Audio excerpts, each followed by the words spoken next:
Et si c'était toi qui avais peur d'aimer à nouveau? Caroline rêve d'aimer profondément, de construire quelque chose de vrai, d'être elle-même avec quelqu'un. Et parfois, ça arrive.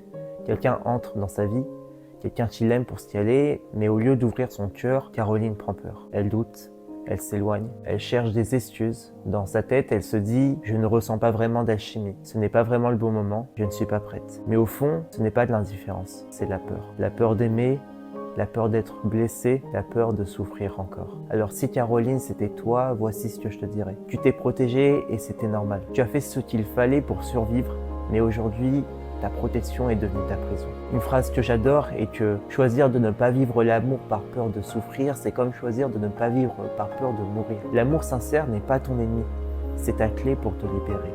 Alors pour avancer, je te propose le contrat de sécurité intérieure. Demande-toi d'abord quel est l'amour que je mérite vraiment. Puis écris noir sur blanc les qualités que tu veux retrouver dans une relation, les limites que tu refuses de dépasser et comment reconnaître ces signes dès le début. Puis signe ce contrat. Par exemple, tu peux décider que tu veux une relation fondée sur la tendresse et la communication et refuser toute forme de dénigrement ou de manipulation. Comment le reconnaître? Si dès les premiers échanges, tu sens que tu dois te justifier ou que tu es rabaissé, écoute-toi. Ce contrat n'est pas une barrière contre l'amour, c'est la promesse de ne plus te perdre en chemin. Alors si c'était toi, abonne-toi pour apprendre à mieux t'épanouir.